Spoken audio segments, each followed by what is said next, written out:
Hey everyone, welcome back. Today in this episode, we're going to be talking about some things that Mark and I have never really talked about or shared on our own podcast. We created this platform for other people to come on and share their own stories and their own experiences. Well, today, Mark and I want to share with you some wild and crazy stories that we have been involved in our career as police officers. Stay tuned for the rest of the show because you're not going to want to miss out. I'm Kyle Schoberg, this is Mark Redlich, and this is the Shots Fired podcast. Before we get into some of our crazy stories, I want to share with you the Savage Training Group. If you're looking for some of the best law enforcement training in the country, go to savagetraininggroup.com and get signed up for one of the classes that they're offering. Kyle and I teach all across the country. Our patrol survival tactics class, October 21st in San Diego, California. Go to the savagetraininggroup.com and get signed up for this class. I assure you, you will not want to miss this. All right. So this is a common question, either whether it's on YouTube comments, emails, social media. We always get asked about if we could share our own stories. We've done it kind of like intertwined in some other episodes that we've done before. People seem to really like it. And we have a certain individual, Brody, if you're watching this, who likes to comment on all our videos, begging us to do more stuff like this. So we decided that we would do that for you guys. We haven't ever really talked about some of the things that Mark and I have been involved in at work as cops. Some of them are pretty wild and crazy stories. And the reason for that is not because we don't want to, it's just we created this whole platform so that other people could come on here. We wanted to showcase their stories, their own experiences, and what those have done for them in their lives. And so it was never really about us. This was always about other people and honestly bringing transparency to law enforcement for the civilian side. I think we've done a really good job of doing that. Yeah. We're going on 3 years, or we're actually over 3 years now doing this podcast. And this whole thing has grown quite significantly since we started. So we thought it would be a good idea and fun to share with you guys our own stories and things that we've been involved in. And I say that because we do a lot of video breakdowns, as you guys know, body cam reviews. We teach a class Mark just mentioned, and we work for a Savage Training Group, a law enforcement training company. And, you know, when we teach our classes and stuff, we make it a point not to, and Scott, Savage, the owner, makes it a point to all of his instructors, hey, this isn't about you, right? It's about the students. And none of his instructors, including us, stand up in front of the class and say, all the great things that they've done as instructors and share war stories. It's not what it's about, right? So I guess that's why we never really have done that.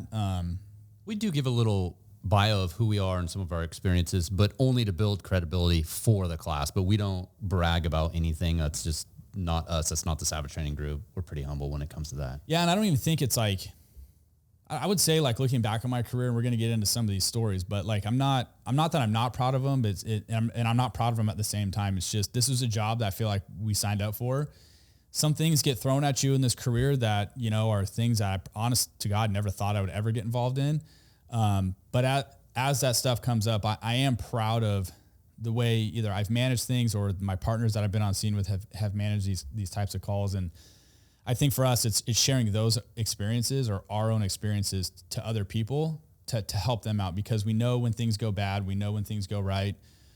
We've lived and experienced a lot of different things. And so when we do teach our class, like, to me, that's what it's about. And when we do these body cam breakdowns, it's more about that for me than trying to sell myself or, share war stories. I think it's usually you don't say things that are very intelligent. And I do want to comment that you did actually. That is very true. You actually really summed up what I could say in my career is that I was proud of how I handled calls and how my partners handle calls.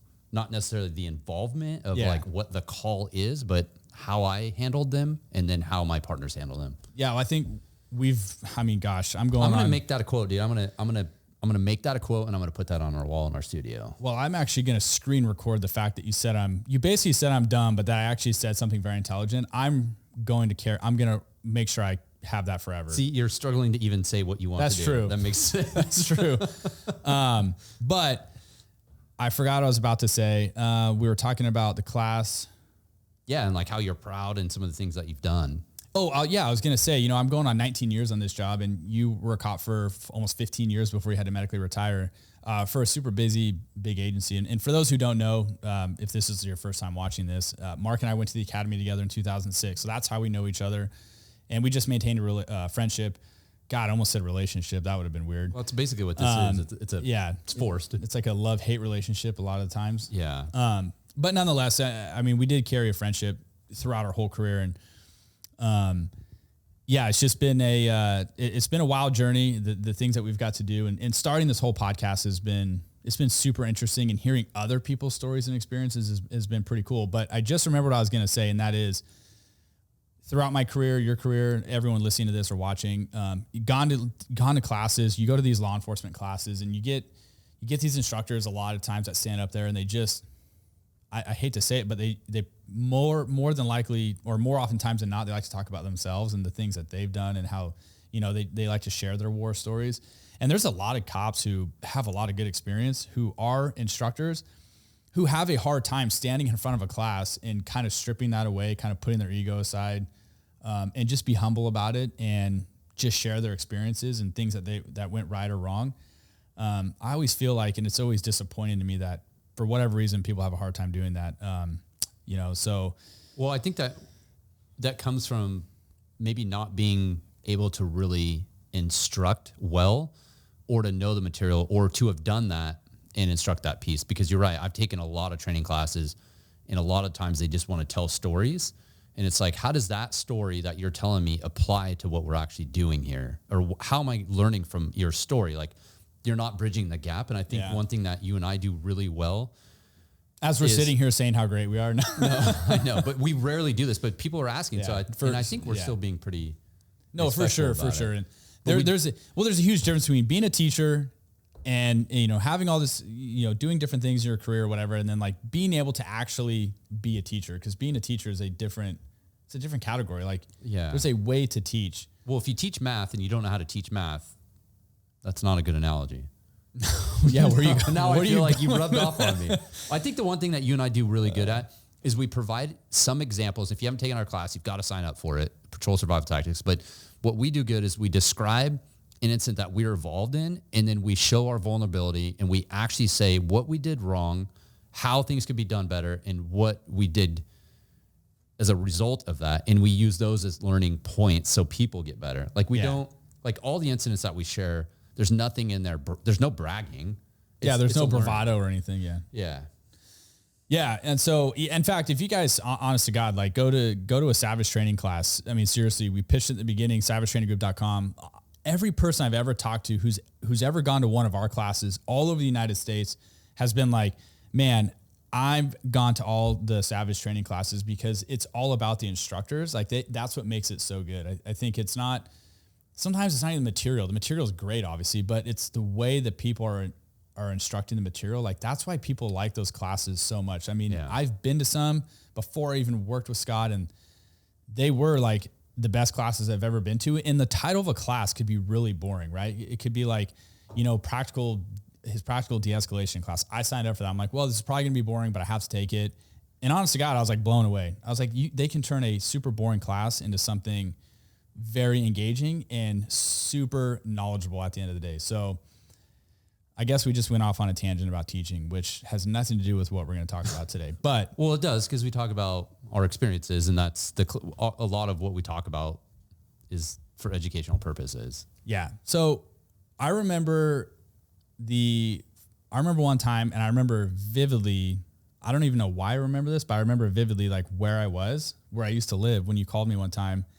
And this had to have been in 2015. Yeah. Your first shooting you got involved in. Yeah. We were friends. I knew Mark was on the SWAT team, busy agency. And so I guess it wouldn't take me by that big of a surprise, but I remember you calling me and you're like, hey dude, did you hear about that shooting last night in Sacramento? And I'm like, yeah, I did. And you're like, that was me. And I was like, I don't know. I was like kind of shocked, because first I thought, why would you be working last night on patrol? Because you're on a full-time SWAT team. But obviously I later found out you picked up an overtime shift. But dude, so starting with that, I mean, you've been involved in an officer involved shooting. Walk everybody through that. And we have the radio traffic. We'll let them listen to it, which we use in our class, which by the way, most of these stories that we'll talk about today, we share in our class. We share a lot of things that we could have done differently. Yeah. And we share the radio traffic. We have a lot of video footage we'll play for you guys on this. But yeah, walk everybody kind of through that, because So I think this incident Surreal. was pretty unique. So I was on the full-time SWAT team for like 5 months, had done nothing but training, radio traffic, lots of stuff on tactics on like angles and it's about your safety and how to take charge and like just ultimately be a very good, confident person, because where I came from, a full-time team, when you could know nothing, you get the team the next day, like everyone looks at you like you know everything. So there's a very high standard and constantly learning from these guys. So that night, it was actually May 15th, which is the day of the police officers memorial in the state of California. Well, it's across the country actually, but that day specifically, I'd worked all day and then worked an overtime shift and rode with a partner that was interested in being on the team. So we rode together so he could pick my brain and I can give him some information of what my experience was going through the testing process. It's mentorship. I mean, guys on the SWAT team did that for me. I did it for others, and that continuously evolves. So that night I was riding with my partner and got a call of an argument. Basically a neighbor had gone to a house, or the neighbor was at home, heard their neighbors arguing. He walked over to check to see if the lady was okay, knocked on the door. A male answers it, punches this guy, and then shuts the door. So the guy walks home and calls 911. So we are driving, do a bunch of research on the call. There had been like 19 or 20 calls for service at this same apartment, all domestic violence related. So this lady's enduring a lot. So get there, knock on the door. Lady comes out, doesn't want us in. Clearly that's a sign the dude's in there. At that point, I was like, okay, well, her delaying us in the front is buying him time to go out the back. It happens. And this is a duplex. A duplex. It's super small. Yeah. Yeah. But we couldn't see the back. But yeah, it's very small. So finally, my partner ends up talking to her, like, we're going to check inside, make sure he's okay. One of the obligations you have as a police officer is if there's domestic violence, you check and you make sure both parties are okay, because there are cases where the other person may be injured. Mm-hmm. She was fine. She didn't make any statements saying that she was a victim of domestic violence. So I go in and we talk about learning points, and this will be one of them, to walk through this duplex by myself to find this guy. And walking through, there's knives everywhere on the walls, stabbed in the cabinets. It was very weird. Dim lighting. I come in the kitchen, the back doors into the garage is open, and the door out the back is open. I clearly thought, dude is gone. Quick enough where he left the back doors open. Another learning point from this is seeing that.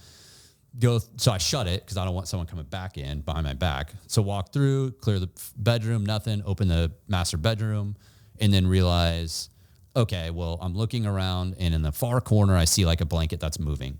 He like wrapped himself in a blanket like he was hiding, and then squeezed himself between the bed and the wall. So it's very clear you could see someone breathing. He wouldn't respond to my comments, what I was saying to him. So I took a heavy item that was on a desk and I threw it, and it bounced off of him. I had to come up with something. Like, I knew he was there. Do you remember what it was? I don't. It was something on their dresser. So it's outside the box thinking. Totally. It was something. I mean, you didn't walk up to the guy, so No. that's good. Well, he's hiding. I'm by myself. Yeah. Well, so I throw it and it hits him, and immediately, like that, he's on the bed above me, and I'm backing up, and his hand's deep behind his back, and he's saying he's going to kill me. I'm going to have to kill him. He's going to kill me. He's going to kill me. I was like, oh my God, this dude is going to kill me. Well, at the same exact time, the lady apparently tries to jump on my back, but I didn't know that because my partner grabbed her, and then he starts fighting her in the living room. Another learning point. So now I'm looking at this guy, I have him at gunpoint. I call for code 3 cover, which was the second time in my entire career I've ever called for cover. Not that I've never not needed it. There's other people I've called, or just I never had the chance. This is the second time ever.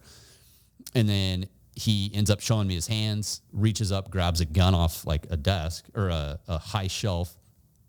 And as soon as he grabs it, holding it above his head, he racked it. I was like, well, that's a gun. So then I shot him twice. And then he ends up stepping back, falling into the hallway. And I remember like silent. It was so dim, so quiet. I could see like the gunpowder coming out of the gun, the flash. And I remember seeing his feet kick. And it's weird because like, I just remember being like Dorothy from Wizard of Oz, like under the house, like feet kicking, thinking, oh my God, this actually worked. And then not being able to holster my gun because I just did not decock my gun for some reason. I mean, how often I trained shooting on the SWAT team every Monday we shot full time. I just I never decocked. Finally did that, and my partner's still fighting this girl. We end up dragging her out. And then I'm trying to coordinate with other people, and that's when I put out like the radio traffic, because we talk about communication a lot. So I'm going to pause there for 1 second, go back to the learning points. So one of the learning points is clearing a house by yourself of a domestic violence potential suspect. Like, I know people do it, and you may be in positions or agencies where you're the only officer or that's your options. And there's no real right answer to this. I just ask that you do it as safe as you possibly can. Use your tactics, take your time. The slower you move, the less likely they are to know where you are. The faster you move through a house by yourself, somebody that's hiding is expecting you to show up. So the slower you move, the faster their mind thinks, and they may think you're actually closer. So you actually have to move significantly slower than you normally would if you're by yourself. I would personally, after that, I refuse to ever enter a house by myself at any time from that on. Well, you worked at an agency where there's no excuse because there's a lot of officers that are working. You could have, you guys could have called for a second unit over. And that's definitely like a PTSD thing of being in a house by yourself with other people. Like, I would never do that, but recognizing that there's other agencies, like, you just have to do it safe. Mm-hmm. That's a learning point. Is my mindset seeing that back door open was the second one is the back door open is my mindset was the guy was gone, which you should always expect to find somebody. And we talk about that in the class. You should be surprised not to find somebody. Yeah. And then the third takeaway was when I had the suspect initially at gunpoint and my partner was fighting the lady. The thing about that is there's scenarios in the academy that you train, and it's like, hey, if this happens and that happens, you have to trust your partner. And in this case, I had no choice but to trust him, and he had no choice but to trust me. And thankfully, at that moment in time, we both did exactly what we should have done. Without him or without me, both of us would have been in a terrible situation. So really just trusting your partner, and then when you're in those positions, that you trust that they do the right thing. Yeah, well, we talk about roles and responsibilities and remaining disciplined and stuff. I mean, not branching off of what you should be dealing with to go help somebody else if they don't truly need it. I mean, yeah. So that's a good point. And then one of the things that we talk about in our class is radio communication and the importance of the communication on the radio. What you say, how you say it, dictates the response of other officers. So you can listen to the radio traffic, but it had been ingrained in me constantly of what to say and how to say it on the radio. And what I specifically said and trained for was saying what's happening. So I just put out, I think it was Charles 64. I've been involved in a shooting. Well, I initially said code 3 cover, and then, which is alerting other officers to come fast. And then I said, Charles 64, we've been involved in a shooting. And then I think it was a couple of seconds later, I updated that my partner and I are out of the house. We are okay. And a suspect's been injured inside the house. And the point of that, in the learning points that we talk about in our training classes, is that now those officers that are responding, they know that me and my partner are uninjured. The lady, we had rescued the lady, got her out. The suspect has been injured and is still inside of his apartment. And then my partner at the time ended up going around and taking a perimeter position. So at that point, the officers that are responding have a clear picture in their mind that we are okay. There's nothing active going on. The female's been rescued, and the suspect's in the apartment. Now we just have to develop a plan to get him. So we talk about all those things, and at no point do we ever show off during any of this. Yeah. Charles 64, we've been involved in a shooting. One suspect, male, shot twice, down in the living room. My partner and I, okay, not hurt. Outside, we're detaining a female now. The house is going to be on the southeast corner, on the east curb line. We are south of it, facing north. We have eyes on the front door, so we cannot see him. In 6'4", he had a gun and pointed it at us on the inside. And when he was shot, he fell in the hallway. Charles, 4 check. So I think that's a great example of it. I mean, that is like fantastic radio traffic. I've been involved in several shootings, and none of mine sounded that good. So hats off to you for that. But so, dude, we do a lot of training. You, especially being on a full-time SWAT team, you do a ton of training, ton of shooting training. Look, our whole career, we do scenario-based training. You know, all cops do. When you're involved in a shooting, like, it's like a holy shit, did that just happen moment? Like, did you experience that? Yeah, it was shocking. I was like, oh my God, I actually used my gun because I'd been a cop for 8 or 9 years up to that point, never used it, drawn it multiple times every shift. I've used a baton, mace, taser. Well, I never used a taser. I threw it, but like I've used items on my duty belt that you're trained to use, my hands constantly, but I've never actually used that. And to find out that it actually worked was kind of shocking. I don't know how to explain it any other way other than I thought it was kind of shocking that it actually worked. Yeah. And for a lot of people listening who haven't experienced that, it is it's a weird experience that you truly can't really describe, I guess, unless you've actually been through it. And people are probably like, well, what do you mean it didn't work? Like, there's a lot of situations where cops get involved in where they probably should have used their firearm and they didn't, right? Because the whole fight, flight, or freeze, they panicked, all these things that we get in depth and talk about. It's a difficult thing to have to do. And I'll share my experience in a minute, but I guess I'm trying to like rationalize like what you're saying to people, because before using the gun, I mean, it is rare for cops to even get into a shooting at all. Yeah. I mean, I guess it's just hard to describe. It is hard to describe. Other than that it was effective and it worked and that I trained with it. And now, like, I just used it, but that doesn't mean the scenario's done. And oftentimes when we train at the range, not the SWAT team was a little different, but any other police training I had, you shoot and then you're done. You shoot and then you're done. But in this situation, like, you're not done. You just shot someone. You have other responsibilities. Like, you have to make sure that nobody else is around. You have to make sure you can rescue this person you've just shot. You can't just leave that person. Yeah, there's a lot going on. Yeah. And then there's times, and we use different videos in our training class as examples, where officers do shut down and they stop. And it's a training scar or an error, or it's just pure shock, or they're trying to process. Like, there's all kinds of reasons psychologically that people just shut down and stop actually working and functioning. Some of it you can't even help unless you've trained your brain, and you talk about that a lot at the end of our class. Yeah, I think that a lot of people want to have the cool gun, the sexy equipment, the cool red dot sights and all that on their handgun and all the cool gear, and that's fine. I'm not ever saying, like, I'm not against that. But like I say in all of our classes, I'm like, look, to me, mental preparation comes well before any of that stuff, because if you're not even mentally prepared to even use the tools that you have, like, what's the point of even having the tools? So I don't care that you spent $700 on a red dot sight on your handgun and you think that, you're the coolest guy since sliced bread on the team and, Mr. Tactical. Like, if you're not even prepared to even use the gun that the eyesight or the red dot sight is even on, then it's meaningless. It's completely useless. And we see that time and time again with people is, it's unfortunate, but when you get involved in these situations, like, some people just aren't mentally prepared for that and they freeze up. Yeah. And I think going back to your quote that you said, how you make you feel proud, like, that was a moment in time where I knew, like, I was at the end of it after the whole process and stuff, the deputy chief, the chiefs, everyone there, and like, you get the feedback, and like, it was literally quoted that, hey, how did Red, they called me Red, short for Red, how did he handle it? And I said, well, he handled it actually better than textbook, like better than textbook. That was the comment that the chiefs made about that call for service with my partner and I.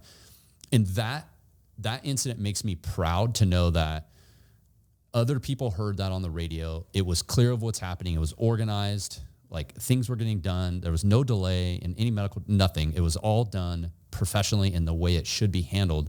And I just felt proud about that because, well, I was able to do it. And that's all the training and like mentally thinking about it and rehearsing in your mind, all these things that we talk about in our training classes and in this podcast is like, I was put to the test, and like, all the training actually paid off because I actually took training serious. Yeah, no, valid points.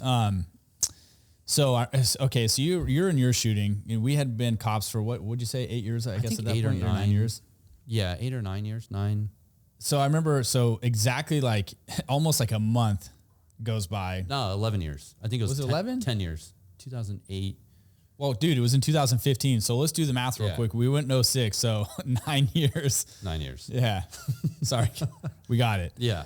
But a month goes by, and I ended up getting involved in my first shooting, and it was a kind of same circumstance. It was a domestic violence thing, and I was a canine handler then, and I remember not even going to the original call that came out, which was a domestic violence call. And let me intro it. So I remember working and hearing it and going, oh my gosh, I know that. I wonder if it's Kyle. I'm going to call him, or I'm going to text him, and you didn't respond. And then I called. Oh no, I called, you didn't answer. I called, you didn't answer. And then I texted, and you're like, yeah, that was me. And I texted back like, hey, are you good? Just making sure you're okay. And you're like, I'm okay. And I was like, oh my gosh, Yeah. Well, because it was so close to yours. Yeah. Yeah. So I was in K-9 at the time. I wasn't even supposed to go to that call. I was with, I don't know, some other group of folks, and we were going to go do go apprehend somebody they were looking for. And we were briefing in a parking lot, and this call comes out, whatever. There's a domestic violence call. Some other patrol cops are en route. And it started to quickly escalate. I think at one point, dispatcher was like, hey, the caller saying, which was the wife at the time, called 911, saying the dad, her husband, has got a gun. And I'm like, kind of keyed on that. I'm like, I think I'm going to go to that. That sounds like it's progressively getting worse. So I actually start going over there. And then I believe one of the kids called. There's two kids in the house. One of them calls and says their dad had a gun, was, choking their mom out, and was threatening to kill their mom, which is always super sad to hear. Like when you get kids that call 911, and I totally related to this call, like to this day, just because, as a little kid, my dad had his issues, and I remember having to run to my neighbor's house and call the cops on my own dad. So calls like that stick with me. And then, so we're en route, and the phone kept disconnecting. The little girl kept calling back saying, their dad was beating up their mom. So we get there, and there were some learning points on this for sure that we talk about in the class. And that's going back to communication, like communicating with your partners if you're going to branch off and go somewhere else, or, just coordinating with the officers on scene, like who's going where. And at the time, I want to say we didn't have in our NBTs at the time, like maps of apartment complexes, which if you don't have that, get them from your fire department, and you should be uploading those, because you need to have access to apartment complexes so you can have building numbers and where exactly the apartments are. Because in this one, we didn't know where the apartment was. And I got out, I'm with my partner, and I remember thinking like, man, where is this place? You hear a gunshot. It sounded like it was further away than what it really was. You hear glass breaking. That gets put out over the radio. Now you start to really get a full understanding, like this is not good. Like this is no joke. And so I remember getting to the corner of the apartment complex of the building, and we step out. I've got my gun in my hand. My partner's standing next to me, and about 10 yards away maybe was the stairwell leading up to this, second story landing. And right about then, I remember saying, where is the apartment? Trying to figure it out. I was getting frustrated. And he's like, I don't know. And about that time, the suspect walks down the stairs, and he was a heavier set Hispanic guy. And I remember wearing an all white t-shirt, and he's walking down the stairs, and he's got a gun in his hand. And like, I looked at it, and I'm like, I registered it. I'm like, that guy's got a gun. And it was like so weird to me. I don't even know exactly who started shooting, but he turned towards us, sees us obviously, and he and I start shooting at each other. And so my partner and I run back around the corner. I start playing these weird head games in my head. I thought the guy was actually gonna like either charge at us and like try to just like ambush us and, I don't know, take us out right at the corner of the building, or go back in his apartment, go out the back door and flank us. I don't know why I thought that stuff, but I did. And so my partner kind of ran and took cover somewhere else. I go around the building, and I'm like, okay, well, there's no way he can get out the back because there's other apartments back there. So I come running back to the front of the complex, and I pie around the corner to make sure he's not like trying to advance on me. And he was at the bottom of the stairwell again. We engaged each other again. And this was weird for me because I felt like I was shooting him based on his body language and like the way he was flinching when I would fire. He's shooting the side of the building, like stucco's flying off of it where I'm at. And in my head, and he ran back up the stairs, and I was like, shit. I was like, dude, my gun's broke. Like I thought my gun or my bullets or something was broke, which I later find out that's like normal to think that. Okay. I thought you were going to say it's normal that your gun was broke. But no. No. Like I've read stories on that. Like it's normal, if you're involved in like your first shooting or whatever. And because it's not like the movies where you shoot somebody and they fly back 10 feet and they die right away. Like that doesn't happen in real life. Yeah. And so it just took me by surprise. Like I felt like I was shooting him, but it almost seemed like nothing was happening to the guy. So I run back to my car, and more people start showing up. My buddy Nate shows up, and he's got his rifle. I go back to my car, and I grab my rifle.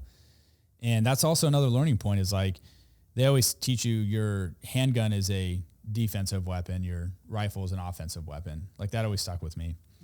So I've never heard that. That's good. I like that. I ran back to my car and I grabbed my rifle, and this dude is just like shooting aimlessly in the parking lot. It was like 6:00 in June. I mean, there was people coming out of their apartments, right? It was like not good. So because of the angles that we're at, I remember telling the supervisor on scene, I was like, dude, I got to get to this dumpster enclosure that was surrounded by, it was a concrete dumpster enclosure, which would have given me a pretty good shot, like up into the stairwell instead of shooting past the stairwell. So I start bounding to get over there. Well, he had spotted another officer that was hiding behind a car in the parking lot, and he's firing at her. She's, putting that out. And in my head, I thought, oh my God, he's going to kill her. And so my buddy Nate and he's on the corner. I'm almost to the dumpster enclosure. I'm not quite. I remember a white 4Runner being there.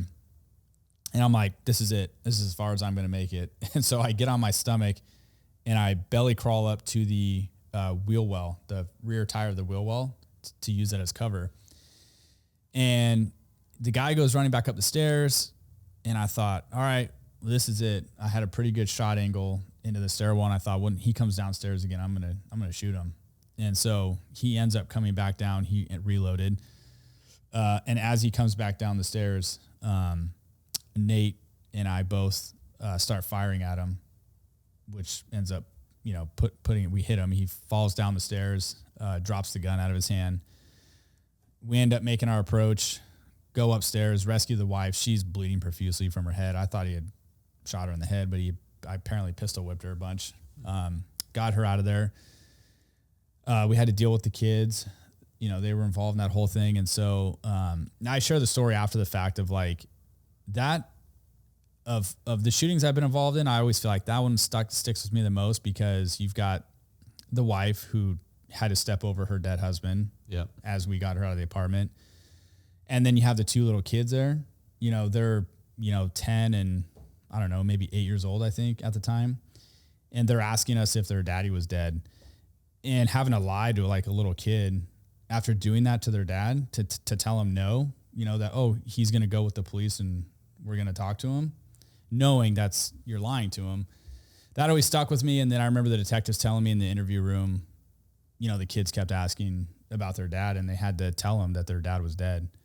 So, anyways, after that whole incident, dude, I had the same experience. It was just like, when it was all said and done, I was like, holy shit. Like, did that just happen? Like, was I just involved in that?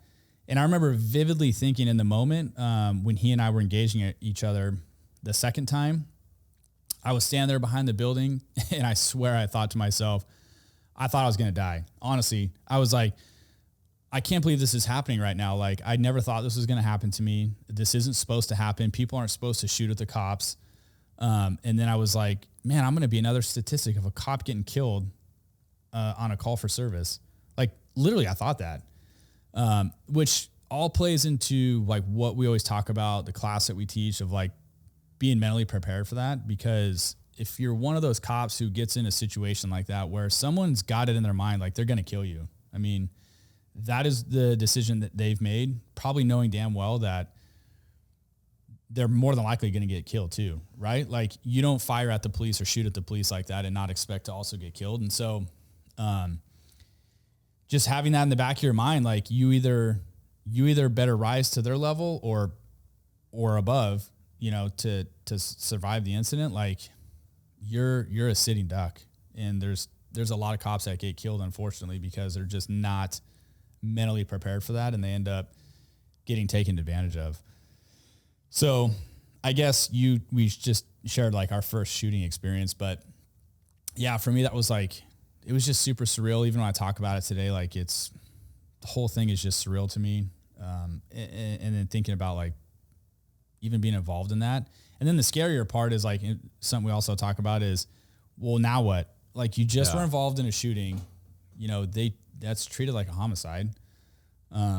There's a lot of things that you cannot do. And that's, you can't talk about it. You can't, you're starting to question like God, was that the right thing to do? Even though it was completely the right thing to do and justified, you start playing these scenarios in your head. Like, am I going to get in trouble? Using your gun is like the ultimate last case scenario. Like so. Well, we do talk about that, like the after effects of that. And one of the things we talk about is like the statements, compelled statements, attorneys, going back to the scene, meeting with your attorney. A lot of different things happen on that. And one thing that I mention a lot, and I'll mention it here, is my shooting was at night. Yours, most of yours have been probably at night. And you're going to get an attorney that's assigned to you to help you. That's just the process. Like, you have an attorney that's part of the union, that they come out and they help you. But that attorney that is showing up isn't the top dog, isn't the top attorney from that law firm. And I was led to believe that that was always going to be the attorney, the attorneys that my department used. I thought it would be the top person, and it's not. It's the top attorney is not coming out at 9:30 at night or midnight to come out and help you. It's going to be a new attorney. And I vividly remember that about mine. It was a brand new person. And looking back, and I would recommend this to everyone, is vet those attorneys, ask them questions. How many officer involved shootings have you worked? What is your experience with that? Maybe even ask, like, what are the outcomes? Like, ask all types of questions. Remember, you have a client attorney privilege, so they're not going to share that information. And make sure you're comfortable with that person. If you're not comfortable with that attorney, request another one. Because I'll tell you what, I would not have stuck with my attorney. Everything worked out. Obviously, mine was all, I guess, by the book, what you could say. But if I would have vetted that attorney, I would never have used that person, because he had never worked an officer-involved shooting. I would never have used them. Yeah, and at the end of the day, it's your life. Fighting for your freedom. Yeah, it's your life, it's your freedom, it's your family. All of that's on the line. Like I said, I mean, they get investigated as a homicide until the DA, says otherwise, unless if it's justified or not. So, yeah, mine on that one, same thing. Dude was super nice, but yeah, brand new attorney. I didn't think twice of it, because I'm like, well, fuck, I did nothing wrong. Like, this dude tried to kill me. Yeah. But he shows up in like a piece of shit car. He was sharing a story about how he got arrested for a DUI before. And like, literally, while we're driving to the scene to do the scene walkthrough, he was telling me how he really wanted to be a cop, but he got arrested for DUI, ended up going to law school. Wow. And I'm like, I don't know. I don't think I was honestly even processing it at the time, but yeah, that was like, looking back, it's totally true. Mine, I got a ride from the scene to our communication center, where I waited for hours with command staff, not able to talk about anything, but waited. Attorney showed up, and then I got a ride back to the scene with law enforcement, and then I rode with my attorney back to the communication center in his car. And I remember walking up to it thinking, like, this is a piece of shit. This is disgusting. If I was in my normal street clothes, I never would get in this car. Yeah. And I remember joking with him, because, just a type of personality I am. I was like, whatever his name was, I can't remember. I was like, hey, dude, do you mind if I drive? I feel a lot more comfortable if I drove us, because I'm still in uniform. And he looked at me. He's like, sure.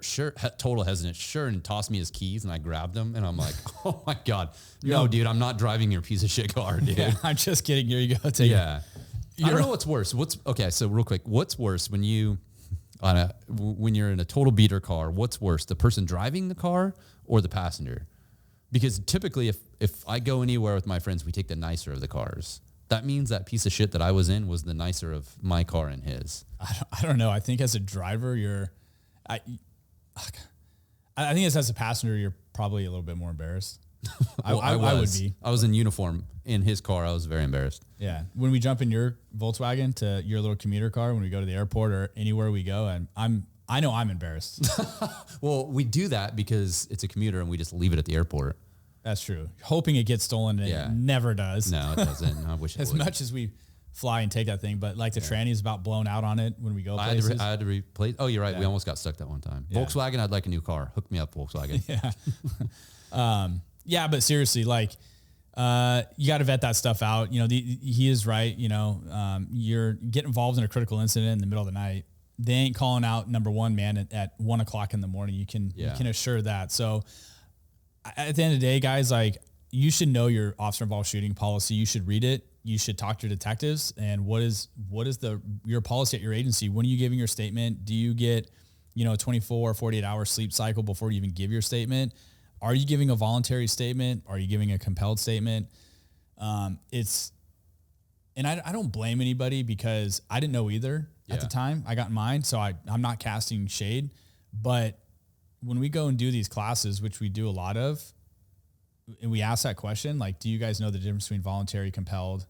When do you guys even give your statements? Like, when does your agency make you give them? Is it the night of the incident or do they let you sleep on it? How many people actually even know the answer?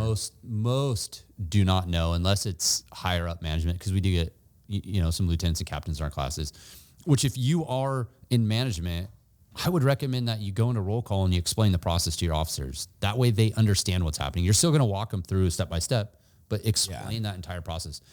And if you're an officer and you're curious, talk with your union rep, have them come out, invite them out to your roll calls and talk with everyone, like share the process. Like there's no secret to this. Like information is power. Like we need to know this stuff. Yeah. You need to be sharing that stuff. So, for me, like I came back to work after that. I don't remember how long I was gone. I think maybe 2 weeks. I don't remember. It's not very long. Like when you're in a shooting, you're off. Like you're not off, by the way. I mean, there's a lot going on. So if you think it's just a vacation, you're wrong. I mean, you got to go to doctor's appointments, psych appointments. You got to come in and do your interview. Like you're stressed. There's a lot going on in a very short amount of time. And then once you're all done with all that, it's like, all right, your doctor says you're good to go. So you're good to go. Yeah, you're back on your shift like tomorrow. So, most places I would probably say a week, 2 weeks.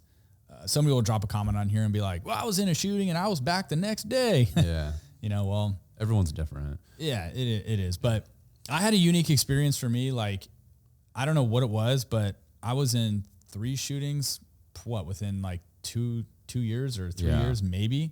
It seemed like for me, I would go back to work, something crazy would happen. And then like, I was in the same freaking circumstance where I'm in another shooting. I remember my second one, I hadn't been back to work very long. I didn't even think it was a full year yet. And it was the night of my birthday night. Yeah, it was like the night before whatever, working graveyard. So it was like early morning into my birthday. And this freaking guy like goes to his ex-wife's house. They're going through divorce. They had, I don't know, adult age children or teenagers. She's living somewhere else. He goes there. Like he like throws gas all over the house and on the cars, lights it all on fire, leaves. And kudos to these like teenage boys who are riding their bikes through the neighborhood, see the house on fire, get the family out, call the cops. And one of the kids was savvy enough to like take a photo of the license plate as the dude was driving off. That ended up being key in all of this, right? The whole thing. Yeah. Because when the cops showed up for this neighboring agency where I was at, and the fire guys were there putting this house fire out, the one kid was like, hey, I got a photo on my phone of the guy who did it leaving. And they're like, well, let's see it. And sure enough, like his license plate, his truck, and the lady's like, that's my ex-husband. So that's how this whole thing came into play. But yeah, so kudos to that kid. But I remember I was in K-9 still, and I remember thinking they broadcasted out he's wanted for lighting the house on fire and all this stuff, right? I'm like, wow, that's pretty crazy. And me and my buddy Chris go set up, at basically the road where this dude would have to travel to, like, if he was going to go back to his house. And that's the thing is the guy lived in our city but the crime was committed somewhere else. So I'm like, well, if he's going to come back to his house, he's got to travel this road. And being a dog guy, I'm like, I'm going to pull him over. Right? Yeah. Like that's going to be a pursuit. Like something wild is going to happen. And I want to be there. So me and my buddy Chris, he's the same way. We go set up. Dude never shows up. Helicopters flying over his house. Never shows up for like a while. And we're like, okay, well, he ain't going to come back home. Like, why would he? He just tried to basically kill his family. And sure enough, probably, God, I'm not kidding, like 20 minutes after we left, the helicopter leaves. Dispatch gets a 911 call, and it's the guy's twin brother. The suspect has an identical twin brother, and he happens to live with him while he's going through this divorce.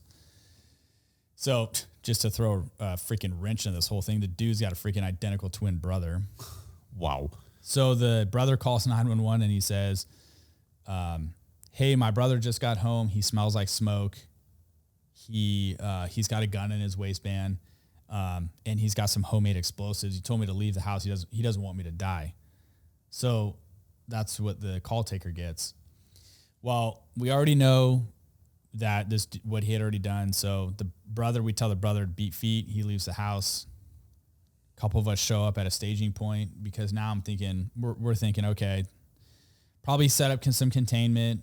You know, this dude's probably going to be in the house, might be a barricade, get the SWAT team out there and go from there. But, luck would have it that, that's not what happened. He actually set up these explosive devices in the driveway. And I think 2 of them in the garage, dumped gas all over him. And he had a gun in his hand, and he literally calls 911, and he's like giving a countdown.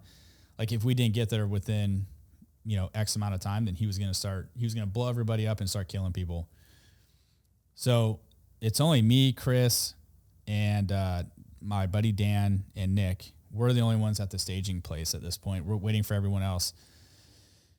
And we're like, fuck, this guy's giving a countdown. Like, I don't think I'd ever run this scenario through my head before.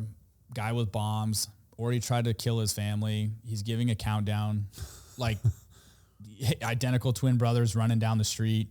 We had to deal with him. It turns out it was the brother, and he tells us everything. We get him out of there. And amongst us who were there, we were pretty confident with each other's skill level. And we're like, all right. And by the way, the street, pitch black. There's no street lights on it. It's pitch black. The helicopter was orbiting overhead. And they're like, yeah, he's out there. Yep, he's got a gun. He's got these devices he's dumping liquid on. You guys need to come up here and deal with this. And real quick to cover on air, at times when they're doing kind of surveillance, trying to keep eyes on stuff, they do fly higher where really they can see it with a pretty good orbit. Yeah. So most suspects don't really know that they're actually keen on them until you get closer and you pin somebody down. Then the helicopter has the capability of lowering, getting closer, a tighter orbit. Or spotlighting it. Yeah. Yeah. So, when the helicopter is that high, you can't even... They're not right... At this point in time, it's not right above the house. No. He has no idea. Yeah, and sometimes they could be like... They'll set up they'll set up far away and they'll orbit somewhere else. Yeah. Making you think that they're somewhere else when really they're keeping eyes on you the whole time. Yeah. So there's obviously tactics with that. But so they're up there and I'm like, okay, where's the house? I'm like, walk me up there. And the observer's like, I can't, dude. I'm going to keep eyes on this, dude. Like, you guys are going to have to figure out exactly where this house is. And so, remember, it's pitch black. So we're migrating our way up the street, and I'm like, okay, spotlight him, dude. And the guy and the observer's like, I can't, our spotlight's broken. It's like a $2 million light that they had just bought. And they're like, yeah, our spotlight's broke. Yeah. I'm like, shit. Okay. So we're operating in pitch black. We bounded up to the neighbor's house, and I just so by luck, dude, happened to see the glow of the dude's phone because he's on 911. And I see it, and he's in the driveway, and I can see that he's holding a gun. And I'm like, shit, there he is. So I tell the guys I'm with, I'm like, there he is. Chris does a great job. He had his dog with him. I had my rifle. Dan had his rifle. Nick had his rifle. Chris goes and puts himself as a canine in a good position, kind of flanked off in case, dude drops a gun, runs, or whatever. Like, he put himself in a good spot to be able to deploy the dog without getting us bit, and to get the dog to target lock on the suspect, which is huge if you're a canine guy. Like, being able to think like that and put yourself in a good position for the dog, not necessarily you, but for the tool that you have. But you had a dog at this time. I had a dog, but because we were both on scene, it was his turn for deployment. And so he got his dog out. I left mine in the car, and I grabbed my rifle. Okay. That makes sense. And I remember he even was like, I think he was a little pissed off that because he's one of those guys who wants to get into it. And he was like, fuck, I'll grab the dog, So hats off, Chris. Sorry. So we get to the neighbor's house, and I see him. I see he's got a gun. I could see this thing in the driveway. And the one thing that stands out to me the most we talk about is when you're going to these things, don't just use your eyes, use everything, your eyesight, your vision, your ears, and your nose. And people are always like, my nose. I say that because I remember smelling an overwhelming odor of gasoline. It was very strong. And so that struck me as odd. And I kept thinking about it. And then I smelled like natural gas. And I'm like, well, shit, that's not good. Like, what the hell, what is this dude doing? And so he had poured gasoline all over this bomb that he had to try to light it. So we're standing at the end of this garage at the neighbor's house, and I'm with my buddy Dan and Nick. And I go, all right, I'm going to freaking, we're all set up on this dude, and he doesn't know we're there, and he's giving dispatch his countdown. And I'm like, I'm going to hit him with my light on my rifle. As soon as I hit him with my rifle, like, and this is just what we decided to do, right, wrong, or indifferent. I'm like, we're going to give him fucking a nanosecond to drop that gun. And if he doesn't, I know what I'm doing. You guys know what you're doing. And they're like, yep. And so we were all on the same page. The problem is when we counted down from 3, and when I hit 1, I hit my light on my rifle, and my light was fucking almost dead. All right, I want to pause on that really quick. So there's a lot of stuff with like snipers on the SWAT team and other people, and you talk about doing countdowns. So if you're going to do a countdown, you need to establish what you are doing on the number. So if you're like, hey, I'm going to count down from 3, I was going to ask you is I would say 3, 2, 1 light, but you went on 1. So if you're going to do a countdown, it's a great point to rehearse that. And then so people actually know, especially if you're going to do a simultaneous shot, it's okay, we're pulling the trigger on 1. So 3, 2, pull the trigger. That's a great point because a second, even if you're saying if it was 1 and then whatever you did, like that second or like probably split second it could be a huge difference. Yeah. So we talk about all this stuff in our classes. We share our stories and our experiences with learning points. That's the whole point of all this. Yeah. So good point. I hit it on 1 and my light was almost dead, which bad on me. I mean that, we can go into depth about making sure your equipment's ready, your gear and all that shit. But man, you guys, if you're a night shift guy, I don't even care if you're not a night shift guy, like anybody should be doing it, but especially if you're a night shift guy, you should be checking your batteries on your weapon lights all the time because sometimes they get left on. You don't even know it. Like every shift you should just check it, make sure it's good to go. I didn't do it and my light was dim. Thank God, Dan, the officer next to me, great guy. He's one of those dudes who like tricks out his guns. He had like a short barrel rifle with like, I don't even know, like all this crap done to it. He's just that guy and had a crazy expensive light on it that was super bright, which in hindsight, I'm not sure why we didn't use his in the first place, but whatever. He immediately recognized that my light was super dim because as soon as I hit my light, it was almost like, it was all like one motion. It's like I hit my light, super dull, suspect sees us, turns towards us, and Dan hits his light, which is super bright. And it was game on from there. I mean, it was just shots are being fired. The suspect runs in the garage. I was actually shooting through the wall of the garage, which actually hits him in the shoulder. He's like sucked in the garage, but like hanging the gun out through the door, open door. The air unit's putting all this out, shots fired, all this stuff. And it just turned into this like kind of prolonged gunfight for a little while. And finally the dude's in his garage where he had these other bombs set up. And the air unit sees that he's like on his knees and he's like trying to light this thing.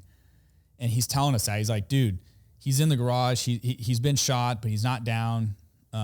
He's trying to light these things. And he's like, you guys got to do something. And I swear to you, I didn't even care about like getting shot. Didn't even go through my mind. All I kept thinking was I'm going to blow up. You could smell the gas. The air unit's telling us he's like trying to light this thing. And I'm like, fuck, I'm going to blow up. I'm going to lose my legs. I'm going to die. Like, that's just what I kept thinking was that I was going to get blown up. And Dan and I, there was a tree that basically separated us from the neighbor's house or from the suspect's house and the house that we were at. And it was like right on the property line, but it was like just big enough for 2 people to hide behind. And we're like, the air unit's like, dude, you guys got to do something. And so me and Dan are like, dude, we got to get to that tree. Because if we don't get to that tree, like we can't get effective shots in the garage. So we end up moving up to the tree. One at a time, we cover each other. And when we get to the tree, you could see the dude. He's crouched down in the garage. And I could literally see him like with a lighter. He's trying to light that thing. And we start shooting at him. And I think at that point, the guy, like, he couldn't get it to light. So he knew gig's up. He had the gun in his hand. And he just runs out of the garage and he just charges at us, like full sprint, runs towards us with the gun. And we drop him in the driveway.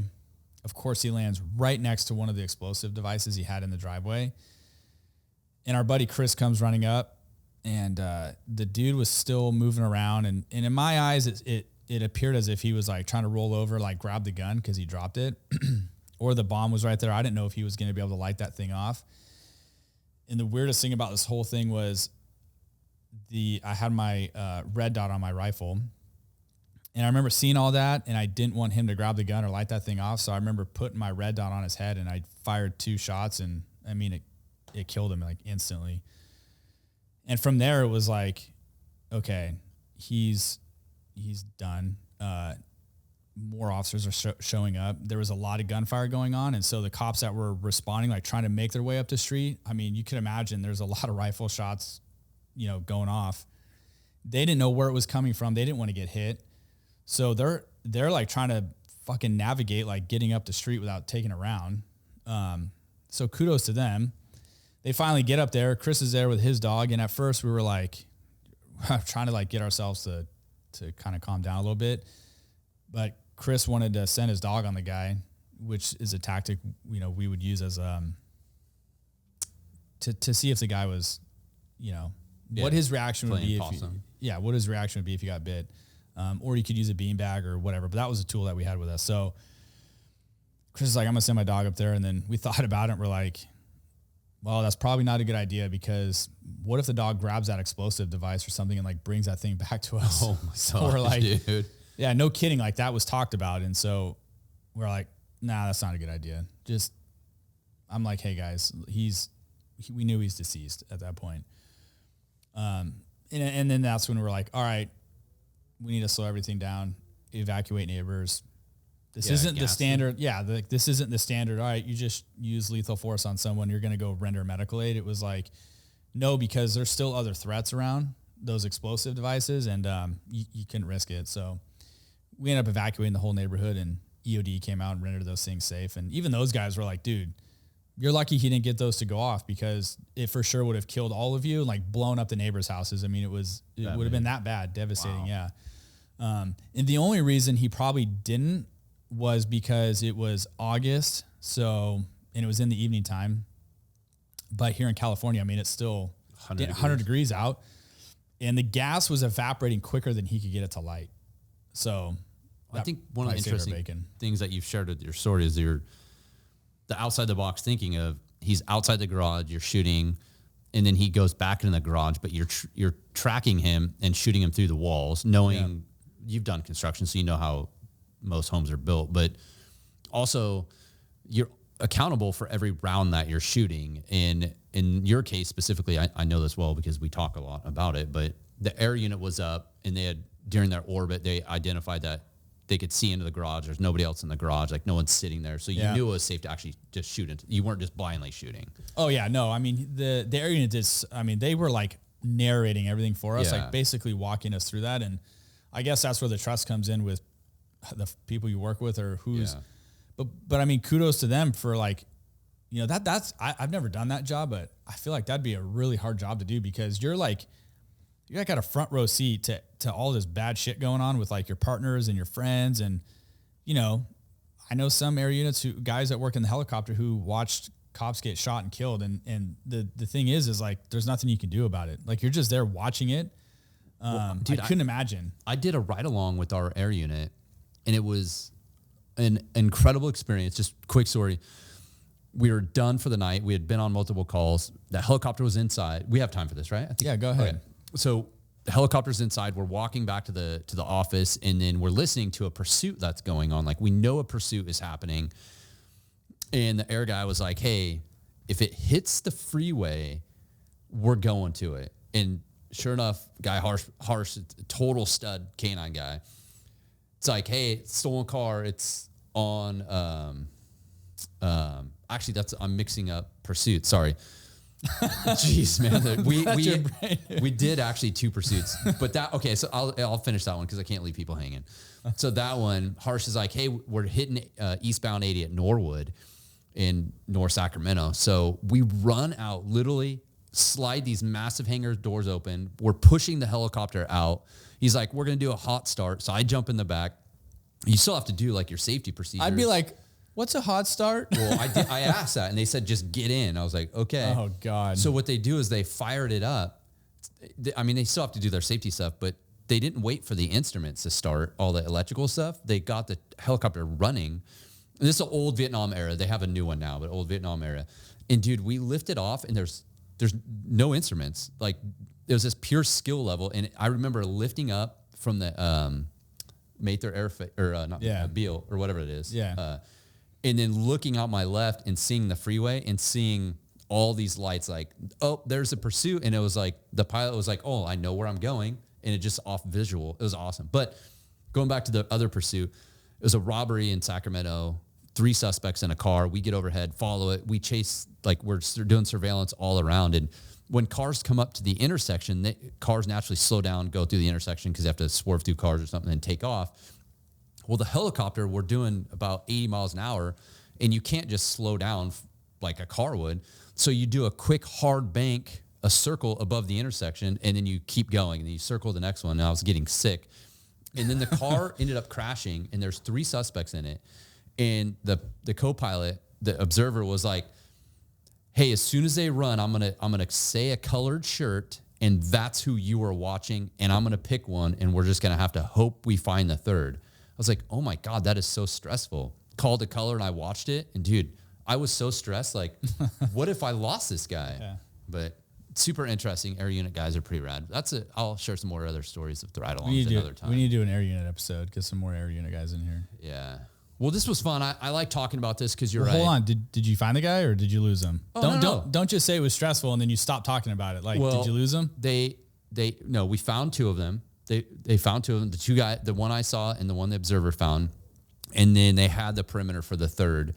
And then they're like, hey, we only have like 3 minutes left to fuel. That time came up. And all I was thinking is, thank God, because I've been orbiting for like, I feel like it was like 40 minutes. Just wanted to puke your brains out? I was so done.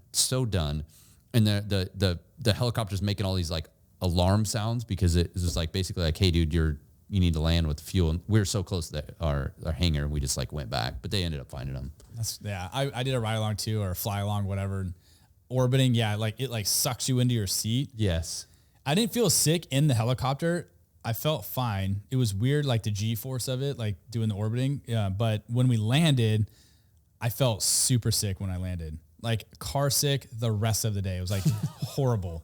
And I went to work. I worked a shift that day. Like they let me go fly along for like the first, I don't know, couple hours of the shift or whatever. And then I landed and I went back to the city I work in. And then, yeah, I felt sick the rest of the shift. I was like, God damn it. Yeah. So for everybody in a helicopter, you guys do great work. That's something I couldn't Especially our local guys. Yeah. Studs. I mean, they're phenomenal around here. They do really great work. So, I'm glad we share these stories because you're right. We do. It was like a quarter of like the stories that we even have. Well, yeah, but I mean, we can't just. But yeah, we never really do. We never share really anything that we've ever really done on our own podcast. Yeah. But I think it's kind of by design. At times it comes out, our experience will show. We talk about it in our classes at the Savage Training Group. Yeah, well, hopefully this will get Brody to stop yelling at us on all his comments on YouTube, dude. It was like, when we saw your last one, I was like, okay, we're doing it. We're doing it for Brody. Yeah, dude. So look, it had an impact on us, okay? Like, yeah, we get it. Thank you. Yeah, you freaking brought us down a couple pegs. Yeah. But thanks for supporting our channel. We appreciate it. Yeah, everyone, honestly, everyone who leaves comments and all that, it all helps. Yeah, so I mean, we've got many more. We even have more officer involved shooting stories we could share with you guys if that's something you guys like hearing. Again, it's just, I don't know. It feels actually kind of therapeutic talking about some of that stuff, because you don't really talk about it a whole lot. Yeah, we do in our class, but it's different in the class. Not really in this setting. Yeah. And I don't mean that in a weird way, but something else we should touch on too is like you and I have both done post-trauma therapy. Yeah. Which we're very open about. We share that also in our class. And we've actually done a couple episodes with an EMDR therapist. That is something we're very open to talk about. I mean, this stuff does eat at you. I can honestly say, like, we've talked about it. It's not necessarily like a particular incident that I've ever been involved in, like, oh, that shooting really bothered me or this really bothered me. I think it's just like an accumulation over time, especially being involved in a lot of those in a very short amount of time. That I think is what affected me the most, where I was like, all right, I'm not feeling normal. I need to go talk to somebody. So I did it. If you need help, for anybody, a first responder or anybody that's listening, emdria.org. Yes. That's how you can find somebody locally in your area, anywhere in the country, emdria.org. They will help you find someone that specializes in that. And if you are a first responder, request somebody specifically in law enforcement. Yeah. Because they specialize in that. If you're wondering what EMDR is, it's EMDR therapy is a special type of therapy designed for post-trauma. It's not your typical sit and talk therapy where you just talk it out. There's actually science behind it. I did it for 5 months, maybe 6 months. I think a total of like 18 sessions. And if you go through your work, through your city, you know, it's all anonymous and it was free. So your city should have that. You should look into that if you're thinking about it, so you don't have to pay for it out of pocket. Again, I didn't know that. Nobody ever told me that. I had to kind of figure that out on myself. It's through EAP, your Employee Assistance Program. Most cities and counties have it. You can use it for anything too, marriage counseling, really anything, and it's all free. Yeah. So, yeah. So, anyways, shoot. Well, I don't know. We've been going for what, an hour and 15 minutes or 10 minutes? Yeah, quite a bit. I think it's important though. I mean, the whole point of this podcast is to bridge the gap between general public and law enforcement, help cops stay smart, be smart, make good decisions, critical think, slow things down. I mean, we have a lot of stuff that we talk about in our classes, but that's the whole point of it. We just want people to be smarter and take your time and be safe. Yeah. And we've been doing a lot of these body cam videos. And I guess I just would like people to know that it's not about Monday morning quarterbacking. It's not, you know, we're not bashing on cops. It's like, it's not that at all. But like, if we don't watch these things, or if we don't talk about, you know, things that we've been involved in, and we're not debriefing this stuff, then how is anybody ever supposed to get better? I mean, sometimes I think people leave comments on our channel that are like, they talk shit about us because they're like, oh, Mr. Money quarterback. Okay, we'll put you in that situation. Okay, well, I think I've been in that situation more times than not. So why do you think we're talking about it? Like, we don't talk about shit we're not familiar with or comfortable with. I feel like we do tend to stay in our lane. And we're also very open about if, you know, people send us videos and they're like, hey, talk about this. And it's like, well, I'm not an expert in that. So I don't feel comfortable talking about that, but I can direct you in the right direction for someone to talk about it. Or we'll bring someone on the show who is an expert in whatever it is that, you know, happened in a particular video. But that's how we learn. And like Mark said, you know, that's why we do this. Yep. Well, again, I think you should, if you haven't had some of the best training in law enforcement, go to the savagetraininggroup.com, get signed up for a class. And if a class isn't offered in your area, you can actually have anybody come to your city or your county or your police department and host a class. Mm-hmm. They will come to you. We will come to you. We travel all across the country. If you want the patrol survival tactics class, hit up savagetraininggroup.com, ask for us to come to your place. We will be there. San Diego, October 21st of this year. We'll see you there. Yeah. And the whole hosting thing, guys, it's free. All you have to do, if you want to be a hosting agency, it's free to you. Your agency gets free seats out of it. All we need is a classroom with chairs and tables and a projector to be able to show video and audio and Starbucks coffee, some parfaits. Yeah. We did lunch, have that. Breakfast, dinner. No. Yeah. All right. Well, hey, look, we're not going to keep prolonging this. So if you guys like it, if you want to hear more stories from us, we've got a lot more. Let us know in the comments and we can very easily do that for you. Kind of wanted to mix it up a little bit. Yeah. We appreciate your guys' time. We'll see you on the next show, and be safe and be smart.